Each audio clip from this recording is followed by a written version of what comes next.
Hello dear, welcome to Phoenix Edu. तो आज के वीडियो में हम डिस्कस करने वाले हैं स्टूडेंट सेल्फ प्रैक्टिस लेवल 1 के क्वेश्चन नंबर 31 टू 40। ठीक है ना। तो आइए चलिए देखते हैं हमारा क्वेश्चन नंबर 31 क्या कहता है। Number of HCl molecule present in 10 millilitre of 0.1 m solution is. तो हमको जो है वो HCl के जो है वो मॉलिक्यूल्स बताने हैं। तो कैसे बताएंगे, तो देखो ज़रा, हमको गिवन है, क्या गिवन है हमको HCl की जो है वो हमको गिवन है। एक तो मोलैरिटी गिवन है 0.1 m और दूसरा वॉल्यूम गिवन है 10 मिलीलीटर। ठीक है ना, ये दोनों चीज़ें गिवन हैं। तो मोलैरिटी एंड वॉल्यूम से क्या मोल निकल आएंगे, तो बिल्कुल निकल आते हैं। तो मोलैरिटी क्या होता है, number of mole of solute dissolve in 1 litre of solution. ठीक है ना। तो मोल जो है वो हमारा हो जाएगा मोलैरिटी इनटू वॉल्यूम लीटर में। तो मोलैरिटी कितनी है 0.1 है और वॉल्यूम कितना है 10 मिलीलीटर है। 1000 से डिवाइड करोगे तो ये लीटर में हो जाएगा। ठीक है ना। तो 0 से 0 जो है वो कैंसिल हो जाएगा। ये 10 टू दी पावर ऊपर जाएगा तो -2 और ये 10 टू दी पावर -1, तो ये 10 टू दी पावर -3 हो गया। तो इतने मोल आ गए। ठीक है। अब मोल से हमें मॉलिक्यूल्स चाहिए, तो मोल और मॉलिक्यूल में रिलेशन होता है n/Na का। ठीक है ना। तो हमको n जो है वो चाहिए, तो मोल इंटू Na कर दो। तो मोल कितना है 10 टू दी पावर -4। ठीक है, सॉरी -3 है। ठीक है। तो ये 10 टू दी पावर -3 करो और Na कितना है 6.02 इंटू 10 टू दी पावर 23। तो ये आपका 6.02 10 टू दी पावर 20 हो जाएगा। ठीक है ना। ये 3 से इधर के 3 निकल जाएंगे तो 20 बचेगा। तो आपका ऑप्शन जो है वो हो जाएगा 4। क्लियर है। आगे बढ़ते हैं। क्वेश्चन नंबर 32 जो है वो हमारा क्या कहता है। तो क्वेश्चन नंबर 32 कहता है the total number of ions present in 1 millilitre of 0.1 m barium nitrate solution. ठीक है ना। तो बेरियम नाइट्रेट सॉल्यूशन में हमको बताना है, क्या बताना है, नंबर ऑफ आयंस बताने हैं। तो देखो ज़रा, जो हमारा बेरियम नाइट्रेट है BaNO3 होल ट्वाइस, ये तो भाई इसका फॉर्मूला होगा। ठीक है। अगर हम इसमें आयंस देखें तो बेरियम +2 आयन होगा एंड दूसरा आयन जो है वो नाइट्रेट आयन बनेगा, तो ये 2 आयन होंगे। ठीक है ना। तो टोटल इसमें आयन जो हो गए कितने हो गए, 3 आयंस हो गए। राइट। तो अगर ये हम 1 मोल लेते हैं तो इसमें 3 मोल आयंस होंगे। अगर ये हम 1 मॉलिक्यूल कंसीडर करते हैं तो इसमें 3 आयंस होंगे। ठीक है ना। क्लियर है। ओके। तो अब हमको बताना total number of ion present in 1 millilitre of 0.1 m। तो इसमें दिया है मोलैरिटी दी है 0.1 m और वॉल्यूम दिया है 1 मिलीलीटर। ठीक है ना। तो सबसे पहले हम क्या निकाल रहे हैं, मोल निकाल लेते हैं इससे। तो मोलैरिटी क्या होती है, मोल बाय वॉल्यूम पर लीटर। तो मोल जो है वो हमारा क्या हो जाएगा, मोलैरिटी इनटू वॉल्यूम लीटर में। तो मोलैरिटी 0.1 है, ये 1 मिलीलीटर अपन करोगे 1000, तो ये हो जाएगा 10 टू दी पावर, ये -3 बनेगा ऊपर जाके और ये -1 है तो 10 टू दी पावर -4 हो जाएगा। ठीक है। तो इतने मोल हमारे हो गए। क्लियर है। अब आगे देखो ज़रा, मोल और नंबर ऑफ आयंस में क्या रिलेशन होता है। तो मोल जो होता है वो हमारा नंबर ऑफ ये पार्टिकल्स अपॉन Na। तो ये तो हमारे मॉलिक्यूल्स होंगे। ठीक है।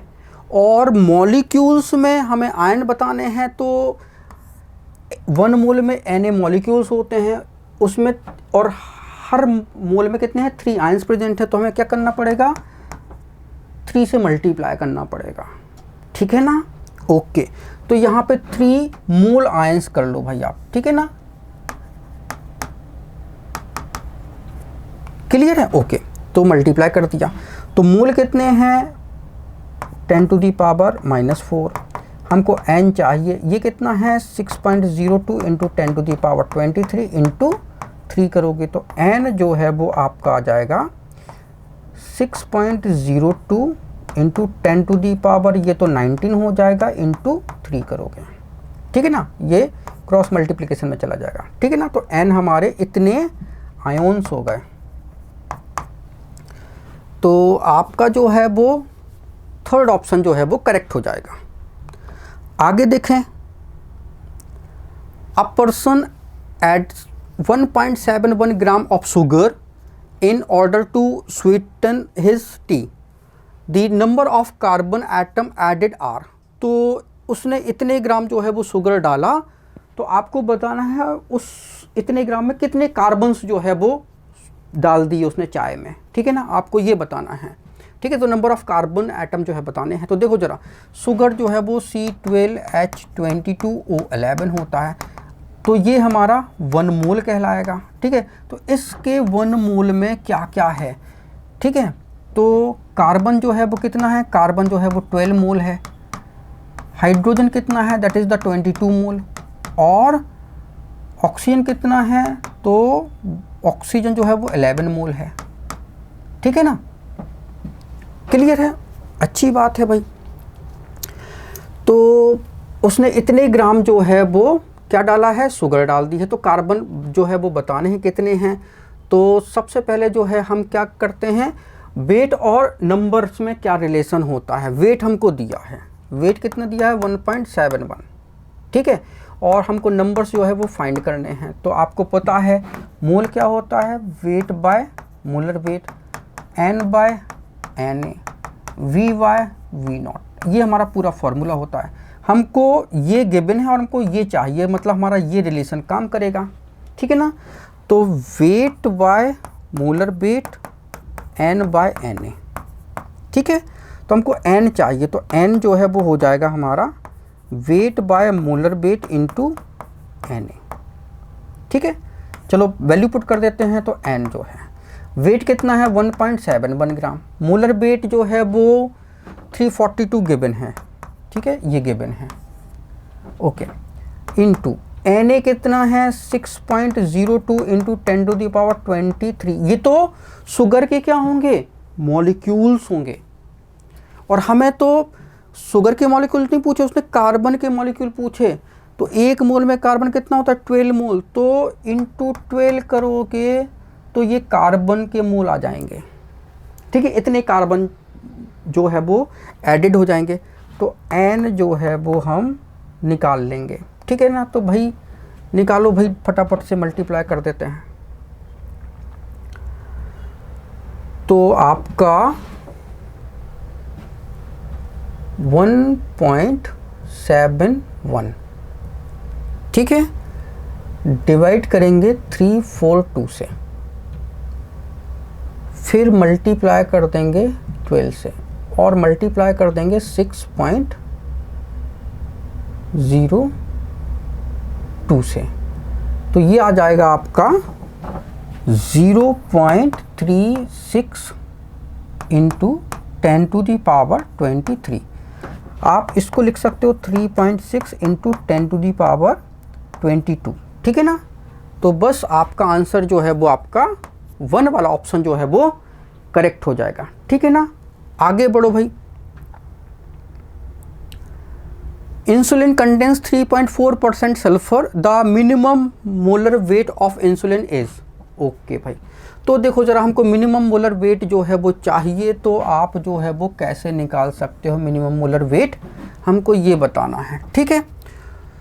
तो देखो जरा, जब हमारा सल्फर जो है वो 3.4% सल्फर है, तो इंसुलिन जो है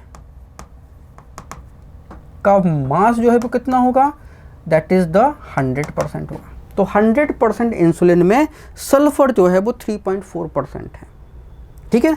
हम ये भी कह सकते हैं कि 3.4 ग्राम sulphur having 100 gram of insulin, ठीक है ना। तो 3.4 ग्राम सल्फर अगर प्रेजेंट है तो इंसुलिन का वेट कितना होगा, 100 ग्राम होगा।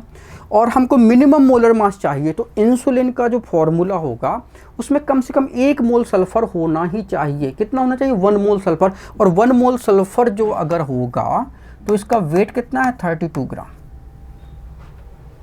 ठीक है ना। तो मिनिमम मोलर वेट के लिए हमको कम से कम 1 मोल सल्फर उसमें प्रेजेंट होना चाहिए इंसुलिन के फॉर्मूले में। तो मास कितना होता है 32 ग्राम। तो 32 ग्राम अगर सल्फर प्रेजेंट है तो मिनिमम मास जो है वो कितना हो जाएगा इंटू 32, ठीक है ना। तो निकाल लो भाई, 100 डिवाइडेड बाय 3.4 मल्टीप्लाइड 32, तो 941, तो 941.17, ठीक है ना। इतने ग्राम जो है वो इंसुलिन होगा, राइट। तो ये हमारा ऑप्शन जो है वो फर्स्ट वाला करेक्ट हो गया। अगला क्वेश्चन देखते हैं।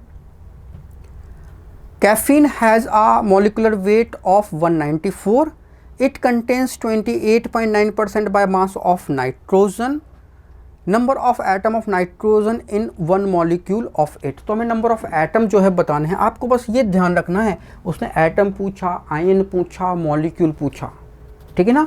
आपको बस इधर पे ध्यान देना क्योंकि यहाँ पे ही सबसे ज़्यादा गलती होती है, ठीक है।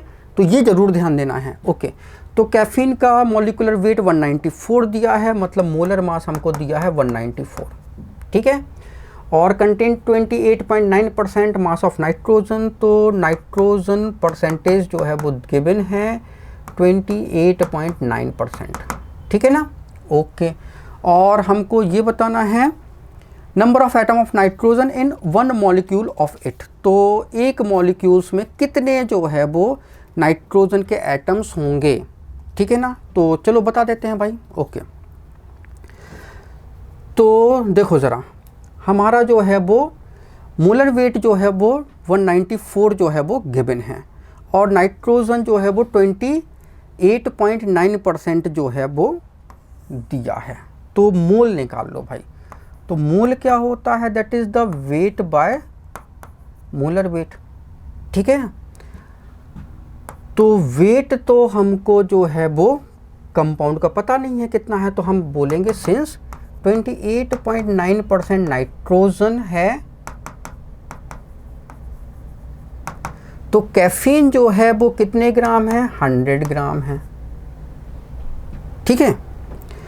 तो अगर हमारे पास ये 194 ग्राम है तो फिर नाइट्रोजन का कितने ग्राम प्रेजेंट होगा आपको ये बताना है। तो हम इक्वेट करा देते हैं। तो x जो है वो हमारा आ जाएगा 28.9 इंटू 194 डिवाइडेड बाय 100, ठीक है ना।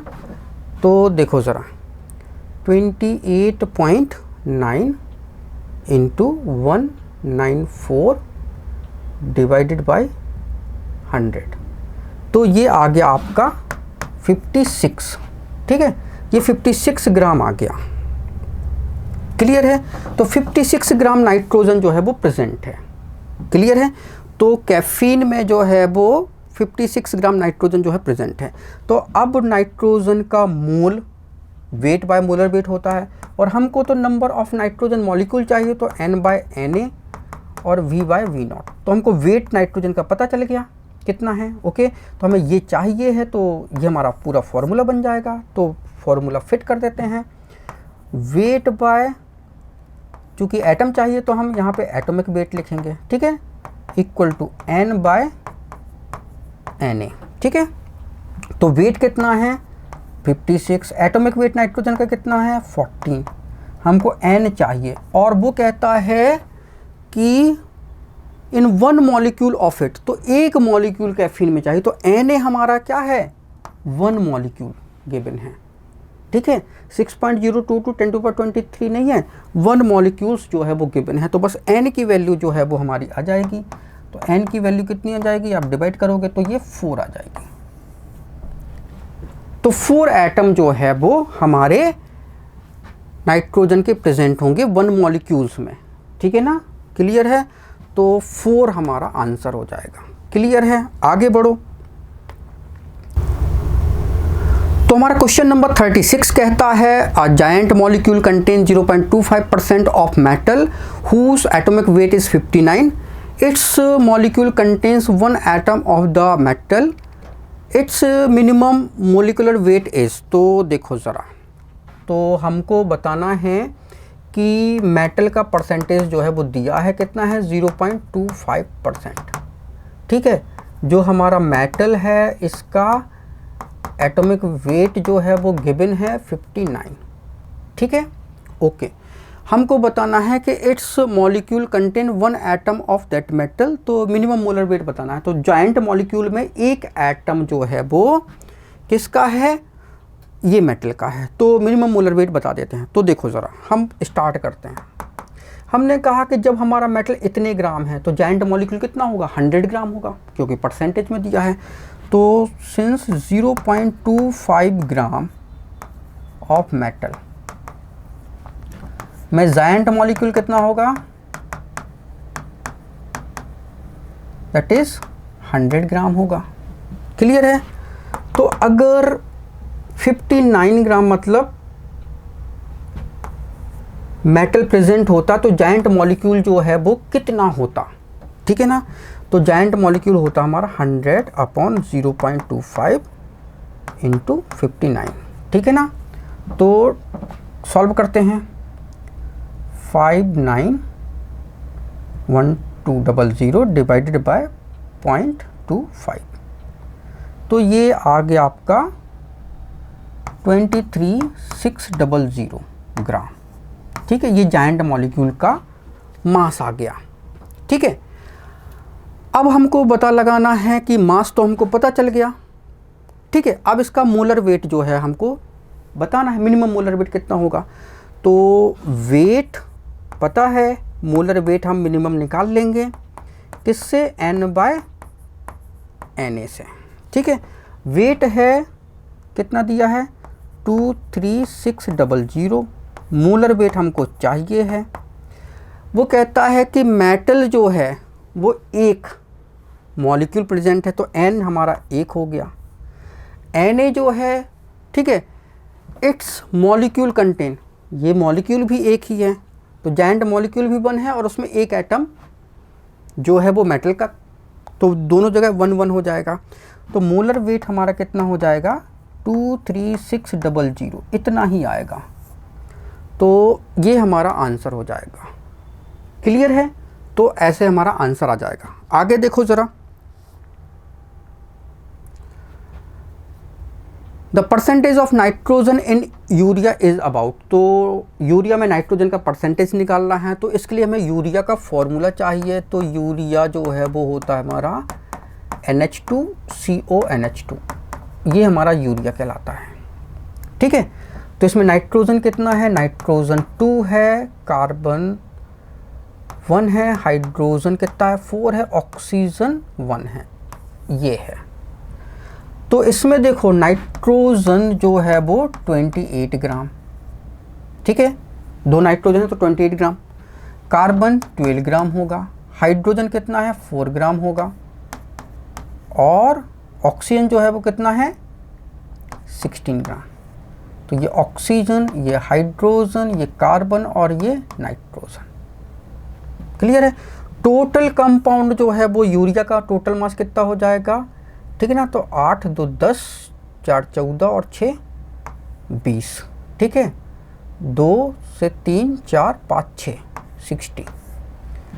तो परसेंटेज तो हमको पता है, निकालना है तो क्या होता है, that is weight of nitrogen upon weight of urea into 100 कर दोगे तो परसेंटेज नाइट्रोजन का आ जाएगा यूरिया में। तो नाइट्रोजन का वेट तो 28 है और यूरिया 60 है और ये क्या है 100 है, राइट। 0 से ये तुम्हारा 0 जो है वो कैंसिल, 2 3 6 और ये 14, ठीक है। तो 140 डिवाइडेड बाय 3, ठीक है ना। तो ये 4 टाइम जाएगा तो 12 हो जाएगा, 2 बचेगा तो 18, फिर 2 बचेगा तो ये 46.6। तो ये आपका जो है वो आंसर हो जाएगा। क्लियर है। आगे बढ़ो। Hydrocarbon contain 75% of carbon, then molecular formula is. अच्छा, हाइड्रोकार्बन में कार्बन इतना परसेंटेज है तो मॉलिक्यूलर फार्मूला जो है आपको बताना है। तो अगर आपको जब भी परसेंटेज गिवन है और मॉलिक्यूलर फार्मूला चाहिए तो टेबल बना के ही करना है, ठीक है ना। तो कोई भी मॉलिक्यूलर फार्मूला जो है वो मोल के फॉर्म में होता है, तो हमको मोल निकालना होता है। तो मोल कैसे निकालोगे, तो एलिमेंट देखो, हाइड्रोकार्बन में कार्बन होगा और हाइड्रोजन होगा। परसेंटेज देख लो, कार्बन कितना है 75% है, तो हाइड्रोजन 25% होगा, ठीक है। एटॉमिक वेट देख लो, कार्बन 12 है, हाइड्रोजन 1 है। तो देखो ज़रा, अगर पूरा हाइड्रोकार्बन 100 ग्राम होता तो उसमें 75 ग्राम जो है वो कार्बन और 25 ग्राम हाइड्रोजन होता, राइट। तो मोल निकाल लेते हैं। तो मोल क्या होता है, that is wait by atomic wait. तो वेट कितना है 75 कार्बन का, एटॉमिक वेट कितना है 12, हाइड्रोजन का वेट कितना है 25, एटॉमिक वेट कितना है 1। तो ये तो आपका 25 ही रहेगा, ठीक है। और ये कितना हो जाएगा 75 डिवाइडेड बाय 12, 6.25। क्लियर है, ओके। अब हमें सिंपलेस्ट मोल निकाले हैं, तो ये कितना हो जाएगा 6.25 से 6.25 जो है डिवाइड कर दो, 25 में 6.25 जो है वो डिवाइड कर दो, तो ये तो आएगा 1 और ये आ जाएगा 4, ठीक है ना। कर लेते हैं डिवाइड भाई, 25 डिवाइडेड बाय 6.25। तो कार्बन 1 है, हाइड्रोजन 4 है, तो आपका ये मीथेन जो है वो बन गया, ठीक है ना। तो ये हमारा जो है वो फॉर्मूला हो जाएगा, ठीक। आगे बढ़ते हैं भाई। A compound of X and Y has equal mass of them. If their atomic weight are 30 and 20 respectively, molecular formula of compound, molar weight 120 given है, right। तो देख लो ज़रा, हमारा जो है कंपाउंड में X एंड Y दो एलिमेंट हैं, ठीक है। और इनके एटॉमिक वेट हमको गिवन है, इक्वल वेट में है। तो इक्वल वेट जो है वो हम ले लेते हैं, मतलब ये भी 100 ले लो और आप ये भी 100 ले लो, ठीक है। इक्वल वेट ले लिया हमने, ठीक है। तो दोनों का वेट हमने 100 मान लिया। अब इनकी एटॉमिक वेट कितने हैं, X का जो है वो 30 एंड 20, तो ये 30 और ये 20 Y का, ठीक है। अब इससे हम निकाल लेते हैं मोल, क्या होता है वेट बाय एटॉमिक वेट, ठीक है, ओके। तो वेट कितना है 100 बाय 30 करोगे और ये 100 बाय 20 करोगे, तो ये तो 5 हो जाएगा, ये कितना हो जाएगा 3.33, ठीक है। अब क्या करोगे, सिंपलेस्ट मोल निकालोगे।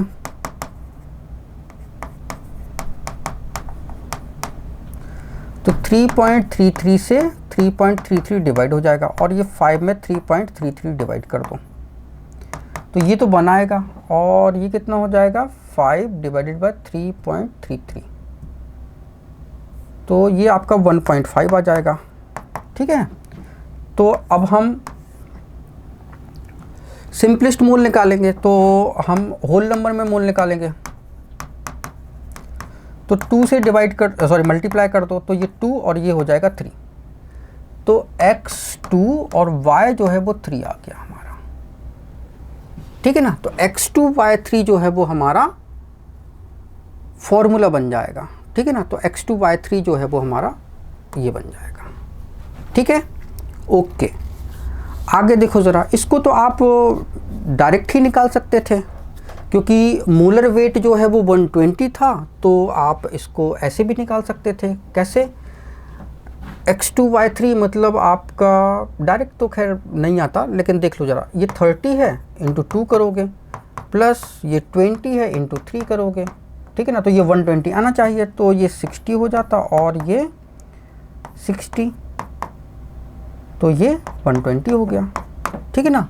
तो आप ऐसे भी चेक करके कर सकते थे, क्लियर है, ओके। आगे बढ़ो। An oxide of sulphur contain 50% of sulphur in its empirical formula बताना है। तो 50% सल्फर है ऑक्साइड में, तो ऑक्सीजन कितना परसेंटेज होगा, 50% होगा। तो देखो ज़रा, हमारे एलिमेंट तो पता चल गए, एक तो सल्फर है, दूसरा ऑक्सीजन होगा, ठीक है ना। हमको परसेंटेज जो है वो ये 50 है, तो ऑक्सीजन भी 50% होगा, ठीक है। एटॉमिक वेट पता है, सल्फर 32 होता है, ऑक्सीजन 16 होता है। मोल निकाल लो, मोल क्या होता है, weight by atomic weight. Weight कितना है, 50/32 और ये 50/16, तो 50/32 1.56, ठीक है, और 50/16 3.125। सिंपलेस्ट मोल निकालोगे, ठीक है। तो 1.56 और 1.56, 3.125 और 1.56, ठीक है ना। तो ये तो 1 आएगा और ये आपका 2 टाइम चला जाएगा, राइट। तो सल्फर 1 है, ऑक्सीजन 2 है, तो SO2 आपका फॉर्मूला बन जाएगा। क्लियर है। तो ये हमारे क्वेश्चन नंबर 31 to 40 हो गया। Thank you so much for watching this video. अगर वीडियो अच्छा लगा तो प्लीज़ इसको लाइक करें, इसको शेयर करें। अगर आपने चैनल को सब्सक्राइब नहीं किया है तो प्लीज़ चैनल को सब्सक्राइब कर लें। Thank you once again for watching this video.